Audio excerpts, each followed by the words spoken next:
What have we learned about the New York Giants after the first month of the season? Ed Valentine of Big Blue View joins me to discuss that and more coming up next on the Locked On Giants podcast.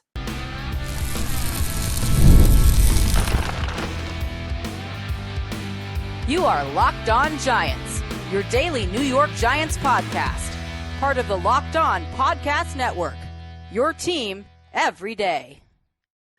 This episode of the Locked On Giants podcast is brought to you by Game Time. Download the Game Time app, create an account, and use the promo code Locked On NFL for $20 off your first purchase. Terms apply. Hello, New York Giant fans, and welcome to another edition of the Locked On Giants podcast, part of the Locked On Podcast family, your team every day. I'm your host, Patricia Traina, credentialed member of the New York Giants media for Locked On, as well as for New York Giants on SI, which is where you can find all our written work and analysis. And as always, welcome on into my Blue Crew community members, my everydayers, my newcomers, and everybody in between. Thank you for spending part of your day with us here on the Locked On Giants podcast. And please don't forget, if you are watching on YouTube, consider subscribing to the channel. Click the little notification bell so that you are notified every time I post a new video, and like the video. It all helps at the end. And on today's program, I'm pleased to welcome in good friend Ed Valentine of Big Blue View. And we're going to take a look at the New York Giants at the quarter pole. I mean, it's not quite the quarter pole, but you know, in the old 16 game schedule, it would be the quarter pole after 4 games, but we're going to count it as anyway, because the month of September is basically done. We're going to take a look at the Giants, where they are right now. Then we're going to take a look at the next quarter, kind of where they have to be with the opponents they have on their schedule. And then we will wrap things up by looking at the long-term future of the New York Giants. So Ed, glad to have you in. Glad to be here, Patty. That's quite a mouthful that you have to go through there at the beginning. I know, but I have it memorized, so that's the only thing I have memorized. I don't even remember my own name some days. So, oh geez, but at least I'm not even going to go there. I'm just going to let that one be. At least we had a nice long weekend to recoup from Thursday night. So, all right, Ed, let's start off. I think we've got to start with the offense. The New York Giants offense is averaging 15 points per game, which is a little less than what they finished up with last year. I think they were at 15.6 points per game. The offense, even with Malik Neighbors, just hasn't looked like, like maybe we thought it would. We see little glimpses here and there, but what is the biggest problem in your opinion? Is the run game? Is it the quarterback? What do you see as the biggest issue? Well, Patty, it's been something different consistently.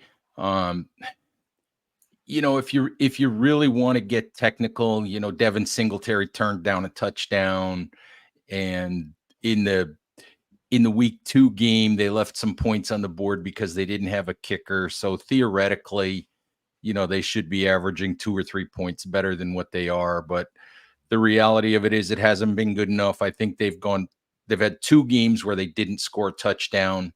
So that's just not good enough. You're not going to win games that way.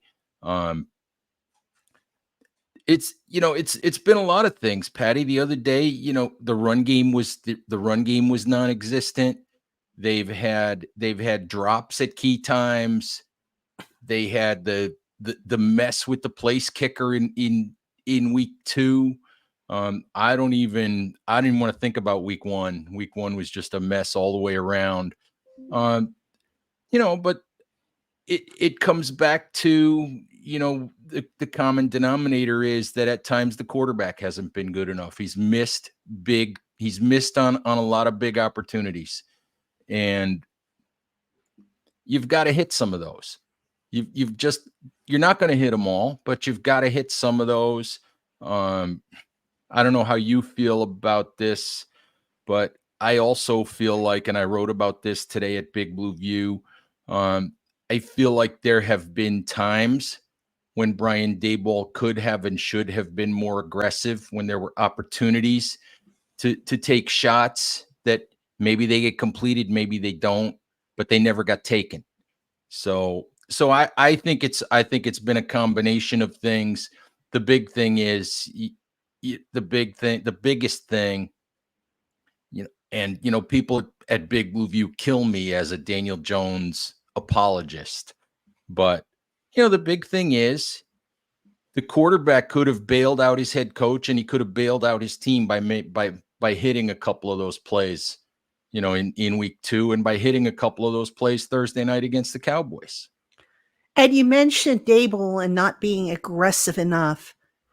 Is it possible? And I only mention this because, you know, I think Dable kind of almost alluded to it a little bit in his post-game press conference. Do you think maybe the confidence in the quarterback is lacking? And I point to that 4th and 3 against Dallas, where they what were they on the third 3-yard line? They're on the 3-yard And line, 4th and and goal. they went for the field goal instead of trying to punch it in, because Dable wanted the points. He wanted what he perceived as the sure thing, rather than just saying, okay, offense, I got faith in you, go in and get the touchdown. So do you think maybe that is why Dable has been a little bit more conservative than what we've seen him in the past? Because he doesn't, I don't know, maybe doesn't trust isn't the right word, but maybe his trust is waning a little bit in Daniel Jones? That could be, Patty. Could be.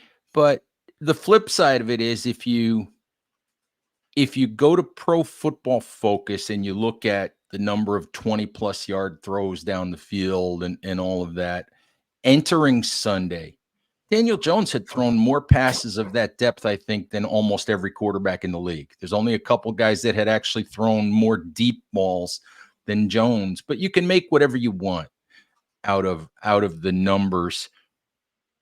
Maybe, you know, maybe there's some trust there, and yet every time Daboll speaks about Jones, he speaks very glowingly. He speaks effusively about the way that Jones is playing the position. And I think he's playing the position well. He's making good decisions. He's not turning the ball over. He's being efficient. He's just missing the big plays. And, you know, what it all amounts to is Daniel Jones is Daniel Jones. He's a mediocre quarterback. And that's what he's been. That's what he is. That's what he's probably going to continue to be.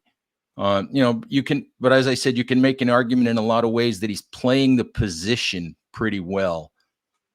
To me, aside from, you know, but you've got to hit some of those deep shots.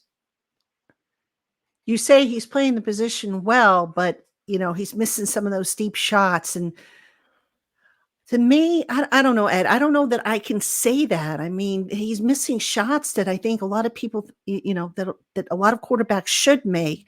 And here's an interesting thing And that I'm not, Patty, I'm not gonna disagree with you about that. I'm talking about the decision making. I'm talking about the ball going to the right places. You know, but some of those throws have got to get completed. I'm certainly not going to sit here and say, you know, when he overthrows or underthrows or throws his receiver out of bounds, you know, that's not good quarterback play. Yeah. But what I was going to ask you though, Ed, is, and this has been floated out there. Obviously, you're not a doctor. I'm not a doctor, but a couple of my Twitter followers or ex-followers, that sounds weird, Twitter followers will say, have suggested that, you know, maybe Daniel's that neck injury that he suffered a couple of years ago or a few years ago is wreaking havoc with, now he can't fully air it out, which is why some of those passes are underthrown. But then again, you go back to the summer and he was overthrowing guys. So, I mean, you look at his footwork can be a mess sometimes. You look at the receivers, a lot of times they have to turn around and face him to catch the ball. I don't think he's thrown to anybody in stride. I mean, you know, is this the best we're going to get out of Daniel Jones, do you think? Patty, it might be. It might be. Look, this is year 6. By now, Daniel Jones isn't suddenly going to morph into something that we've never seen, you know, to a quarterback that we've never seen. And I think we all know that the clock is ticking on Jones' time as the Giants quarterback. And I have a hard time using the emotional energy to wade into these arguments about Daniel Jones, because at this point, I think we know that he's on borrowed time as the Giants quarterback, and they're getting through this year in one way, shape, or form. And I think I will be very surprised if Daniel Jones is on the football team a year from now. Yeah. Ed, before we go to break, I want to ask you really quick about the defense so that this isn't a one-sided discussion here and what you have seen from the defense. I mean, I think we can probably agree that they need a little bit more out of Brian Burns, Kayvon Thibodeau, and that pass rush in general. Dexter Lawrence is playing like Dexter Lawrence. The defensive secondary probably still a little shaky there, but what's your take on the direction the defense has taken so far in this first 4 weeks? Well, Patty, I think you're on point there. The Shane Bowen has said it, and he was very clear about it. I think after week 1, the resources, both in the draft and financially, the resources were put into Dexter Lawrence and the 2 edge players. Not plus, if you really want to go there, the first round draft pick at cornerback. So those players have got to be your impact game changing players. And to this point, only one of those guys has lived up to that. And that's, of course, Dexter Lawrence. And if those 2 edge defenders don't live up to that, then that secondary is going to get exposed. You're not going to be able to get 9 sacks with most of them coming from your off-ball linebackers and your cornerbacks and your safeties. You're not going to get that every week. You're just not. So the guys that are paid to do it, the guys that were drafted 5th overall to do it, have got to be able to do it. And 1 sack over 4 games that averages out to what, 6 sacks, maybe 6.5 for the season. That's not going to cut it from Kayvon Thibodeau. And 1 sack every 4 games is just not going to cut it. Yeah, exactly. All right, coming up next, we're going to take a look at the next quarter of the season, the month of October. The Giants got some tough games coming up. And, can they be competitive? What do they need to do? What needs to change in a hurry? We'll talk about that right after this. Hey, Giant fans, if you're looking for those hard to get tickets to shows, concerts, and sporting events, look no further than to Game Time. Game Time makes finding the tickets you want faster and easier than ever and offers seats at competitive prices. With Game Time, there are no hidden fees. You'll know exactly what you're paying for before you check out. You'll get clear images of your seat views, and you'll get event cancellation protection. And if you find tickets elsewhere in the same section and row for less, Game Time will give you 110% of the difference. So go on and get the tickets you want. Download the Game Time app, create an account, and use the promo code LOCKEDONNFL for $20 off your first purchase. Download Game Time today. What time is it? It's game time. All right, everybody, welcome back to the Locked On Giants podcast. I'm your host, Patricia Traina. My guest is Ed Valentine, a Big Blue View, and we are reviewing the Giants at the quarter mark of the season. For 4 weeks in, they have, I think it's like 4 or 5 more games in October. So we're going to take a look at those. And then we will wrap up in segment 3 with a look at the long-term future for this franchise. And Ed, let's talk about what needs to change yesterday if the Giants are to at least split these next few games that they have coming up in the month of October. It's back to what we talked about earlier, Patty, touchdowns. Wan'Dale Robinson talked about it the other day.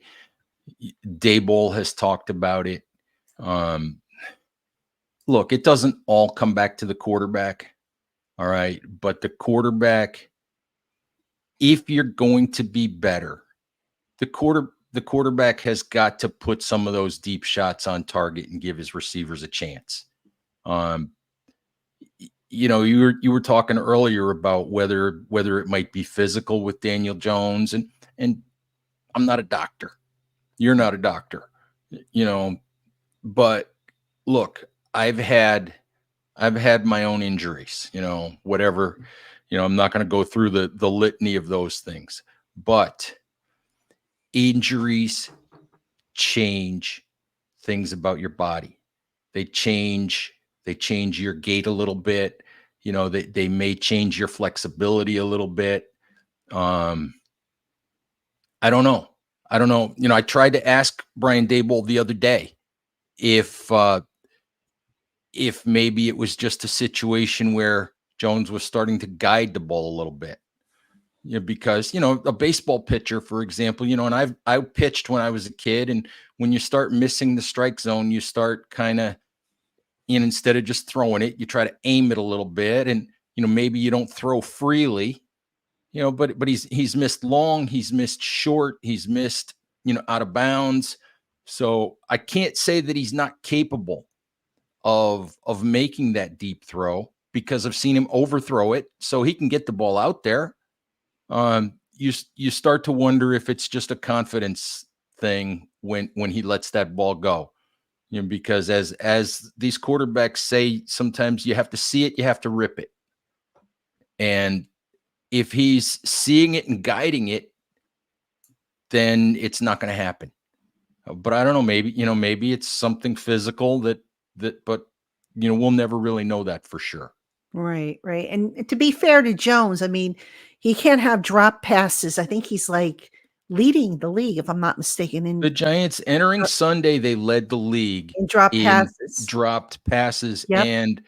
And you can say, oh, but they played one more game than everybody else before Sunday, but they were By a also lot. third in the league. They were third in the league in terms of percentage of passes dropped. Yeah. So they are dropping an extraordinary number of passes, and they've dropped some passes. Again, to be fair to Jones, they've dropped some passes that would have changed games. Yeah. So the quarterback is missing opportunities, But he's not the but sole the purpose. quarterback is not the sole problem. Right.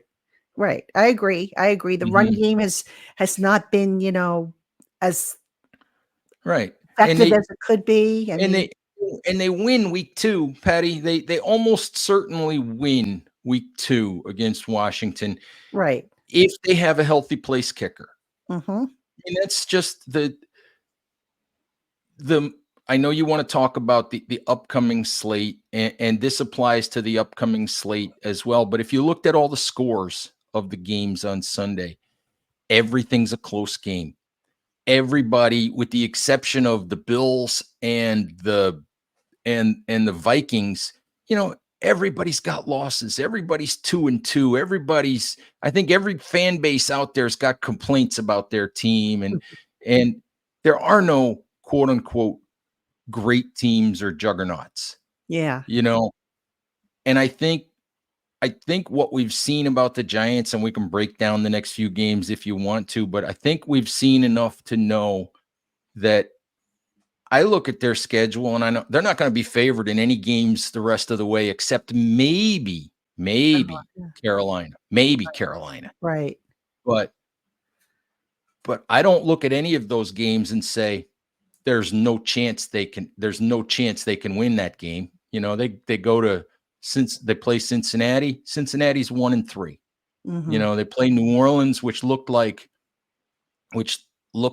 world beaters the first 2 weeks. Now they've lost 2 games in a row. Mm-hmm. The Eagles don't look great. No. The Cowboys don't look great.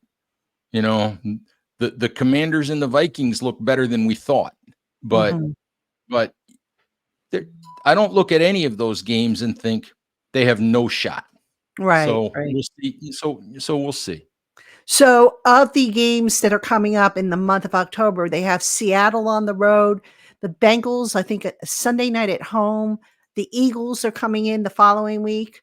And then I believe they have the Steelers on, I think that's a Monday night game.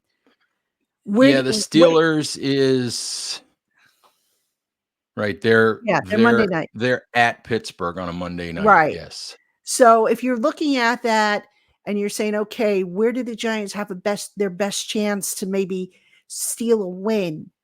Do you see a spot where maybe they can steal a win? Maybe against the Bengals, maybe against, I don't know, Maybe the Eagles in the Saquon revenge game. I don't know.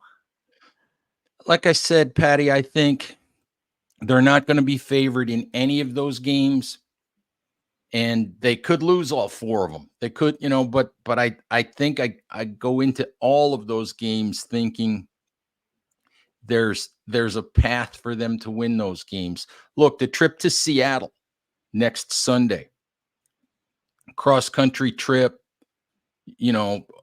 out to Seattle facing the 12th man, all of that. That's a good Seattle football team. But that's also a Seattle team that's in Buffalo on Monday night and has to travel back across the country to get home, where the Giants have a few extra days to prepare.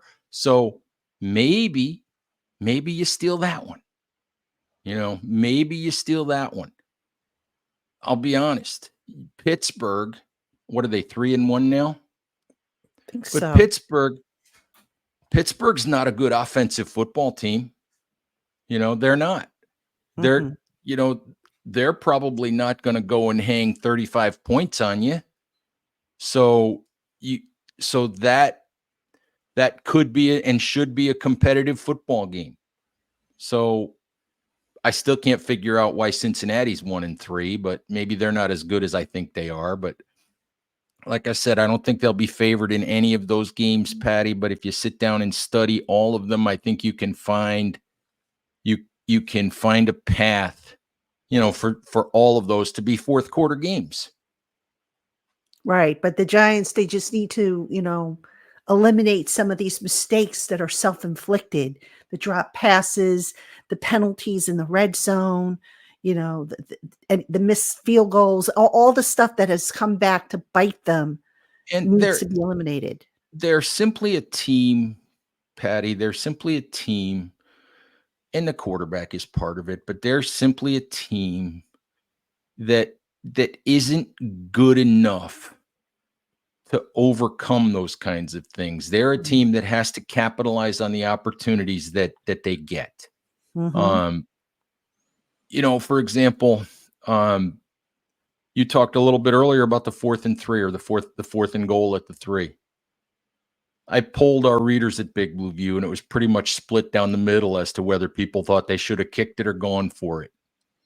And I actually thought about this for a couple days, and I've come to the conclusion that it was a mistake not to go for it, for the simple reason that you're at home. You're not the favored team. The other team, on paper has a better roster than you do. Don't play conservative. Go for it. And the most damning thought that I keep coming back to is not going for it is the decision Joe Judge would have made. That's what I thought. That's what it reminded me of. Not going for it is the decision Joe Judge would have made. And, and play for later. Play for later is a recipe for not winning. And that's what Judge did for most of 2 years. Yeah. Play for later. And don't play for later. If you have an opportunity now, try to take the game. Yeah, spot on. I agree with you 100% there. All right, coming up next, we're going to talk about the long-term future of the team, because it's never too early to start talking about it, but we'll talk about some of the decisions that were made or weren't made and how that's affecting the season and where the Giants eventually have to go from here. So don't go anywhere. Hey, Giant fans, start the season with a big return on FanDuel, America's #1 sportsbook. So when you get a hunch in the middle of the game, you can check out the latest stats, view live play-by-play, and so much more, all on the very same page where you place your bets. And right now, you'll get started with $200 in bonus bets guaranteed when you place your first $5 bet. Visit FanDuel.com to get started. That's FanDuel.com to download America's #1 sportsbook. Hey, Giant fans, the new Locked On NFL is here. Locked On NFL is now 2 shows every day. First, the madman, Tyler Rowland, kicks off your morning with a double shot of NFL espresso. Then stop by the barbershop for a visit with Tony Wiggins for some real NFL talk. Add in the Locked On Local experts, and you'll get unprecedented NFL insight, hot opinions, detailed breakdowns, all in 30 minutes. It's the new Locked On NFL, and it's twice a day. Make the new Locked On NFL your second listen on YouTube or wherever you get your podcasts. All right, everybody, welcome back to the Locked On Giants podcast. I'm your host, Patricia Traina, and coming up this week on Locked On Giants, I should have another interview for you. I'm kind of excited to have this guest on. I'm not going to tell you who it is, but it's somebody I think you'll all enjoy hearing from. So I have a guest. It should be this week. I'm not sure which day, but I'll let you know as we get in. Of course, we have crossover Thursday. Corbin Smith of Locked On Seahawks and I will break down the Giants Seahawks game week 5 that is coming up. And for now, Ed Valentine is my special guest. And Ed, you look at this Giants team and, look, we have said many times that a general manager cannot address everything in one offseason. But when you look at this team, what's the one area that maybe wasn't addressed that is really biting this team in the backside right now? Oh, Patty, that's pretty easy. And it's really cornerback. For me, it's corner. We can talk about quarterback all we want, but look, we are where we are with Daniel Jones, and they had to pay him this year anyway.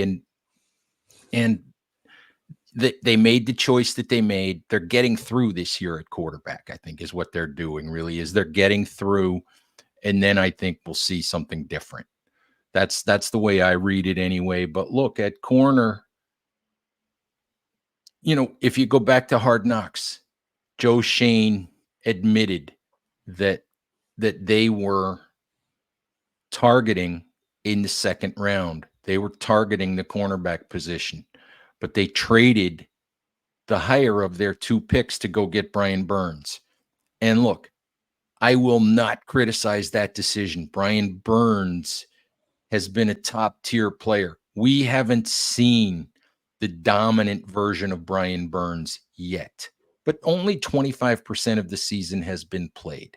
All right. We haven't seen, the Pro Bowl Brian Burns yet, but I think at some point we will.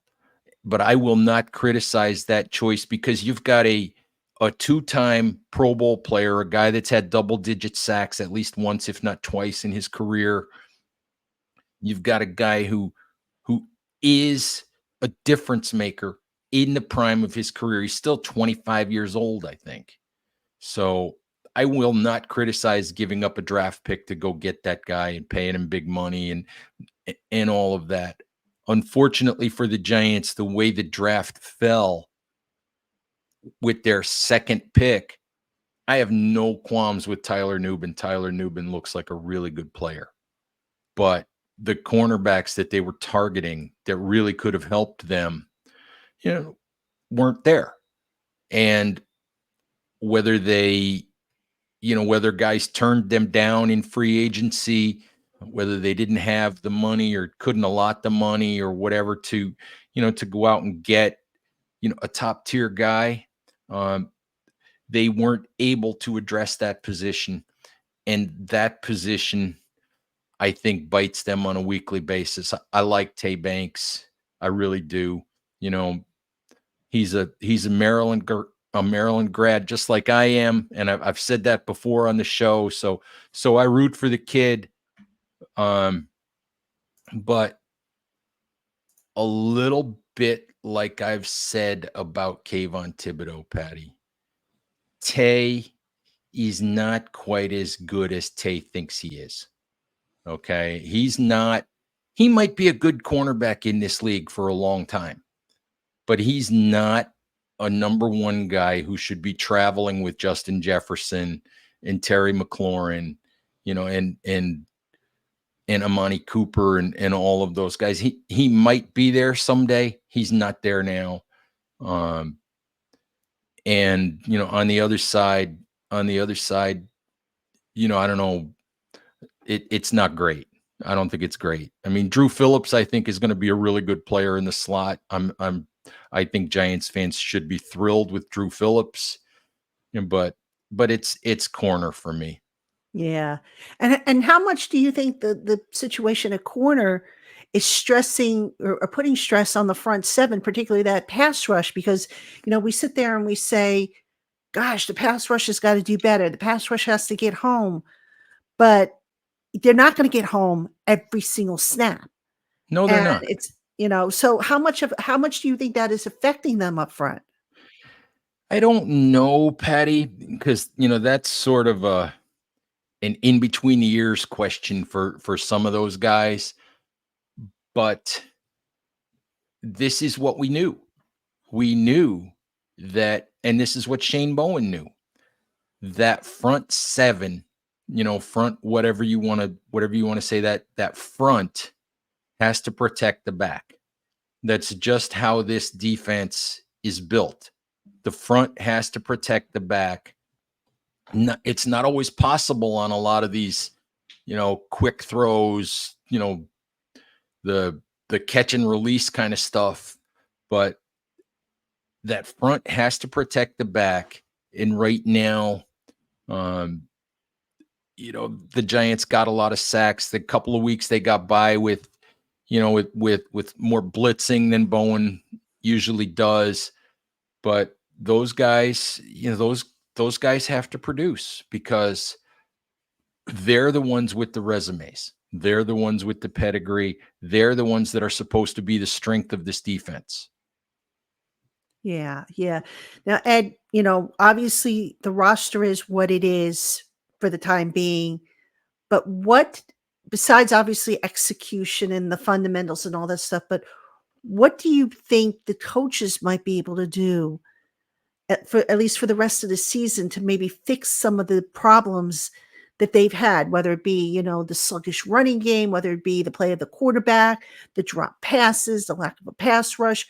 What can they do, in your opinion, to maybe clean up some of this?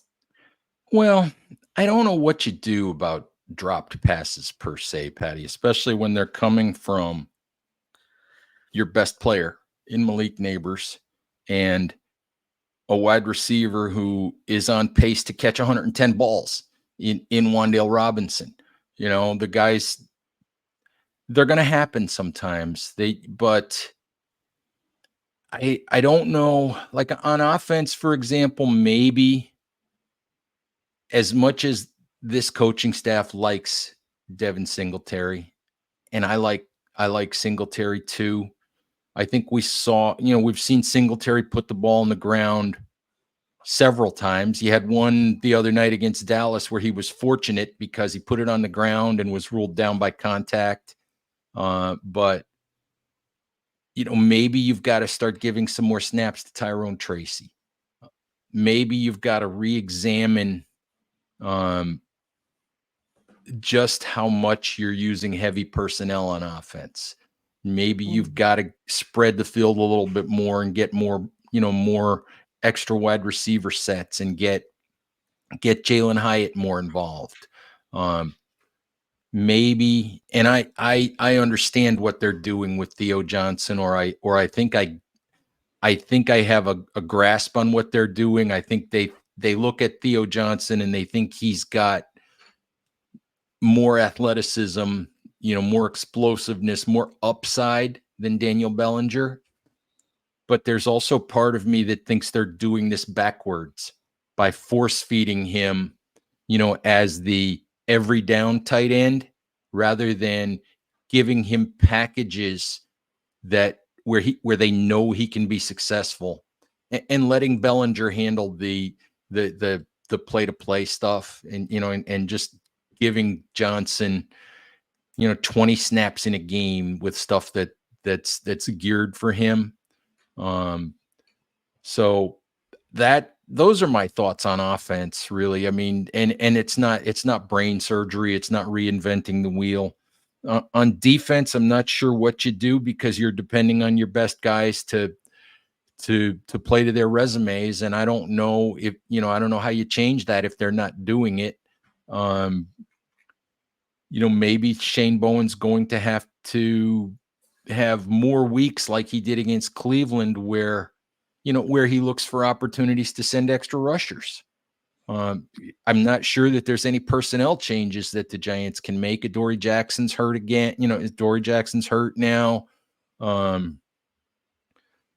They don't seem to think Nick McLeod is a week to week starter. So I'm not sure what they can do personnel wise. So Yeah. yeah, so defensively that's a hard one. Yeah, I mean, the roster is what it is at this point, Mm-hmm. and, you're gonna have to just wait till the offseason to address what they're missing, but anyway, Ed, we'll keep our fingers crossed, obviously, that the next 4 games are at least a little bit more competitive, a little bit more close, and have a few wins. That would be nice. I mean, because like you said, the Giants very easily could have been, 3-1. They're It'd not, be I have to. it'd be nice to get through the month of October at 3-5. That It'd would be be nice. nice. It would be nice to get to the halfway point at 3-5. And I don't know if they can, but I also don't look at all of those games and say they're guaranteed to lose them all. Yeah, I mean, it's a toss-up. I mean, I think they're a little bit better than what they've shown, but it just different things have popped up, and they've gotta just they talk about cleaning stuff up, and it just seems Patty, like every week something else pops up that they have to clean up, and it's like, "Okay, Patty, what are we bad doing different?" teams. The margins of error are so tight in the NFL. All right, they're so tight. The margins, I mean, from the best teams to the worst teams, the margin is just not that great. It's just that the worst teams find ways to do what the Giants have done 3 out of 4 weeks, shoot themselves in the foot, get Yeah, in their own way. yeah. Well, we'll see, Ed. We'll keep our fingers crossed that things get better. Hopefully they will. Hopefully the first 4 games that we've seen, are still not a true indicator of what this team is really about. All we could do is just keep on rolling, right? Hey, you know what, Patty? Win, lose, tie, whatever, we still have a job to do. So, Absolutely. All right, my friend. As always, thank you for coming on. Giant fans, thank you for tuning in. We appreciate you spending time with us. Don't forget, I will be on Ed's show. So if you want to check that out, Ed's going to grill me on questions. I saved all my annoying little barbs for my show, Patty. Yeah, I know. This show was kind of bland. Normally I razz you, but I went easy on you. I went easy on you. So Oh, you anyway, did. Huh? Giant fans, we will see you tomorrow on the Locked On Giants podcast. Thank you for tuning in. For Ed Valentine, I'm Patricia Traina.